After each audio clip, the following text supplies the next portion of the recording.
Alors, qu'est-ce qu'un paradoxe? En une minute, on n'en peut donner qu'un exemple. Octavio Paz a écrit « La modernité est une décision de ne pas être comme ceux qui nous ont précédés ». Cette affirmation renferme un paradoxe, non pas pour les premiers modernes, au sens qu'on vient de dire, mais pour nous. Car ceux qui nous ont immédiatement précédés étaient des modernes. Si donc nous voulons être modernes, nous voulons être comme ceux qui nous ont précédés.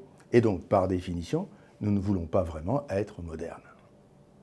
Et si vraiment nous voulons être modernes, alors nous voulons ne pas être comme ceux qui nous ont précédés, et donc nous ne voulons pas être modernes. Alors, conclusion, si je veux être moderne, je ne veux pas être moderne, et si je ne veux pas être moderne, je veux l'être. Paradoxe, apparente absurdité.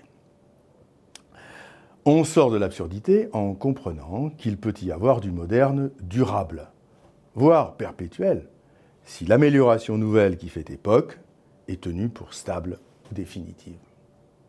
C'est le cas si ce moderne se définit par une vérité, une utilité ou une valeur dotée de pérennité.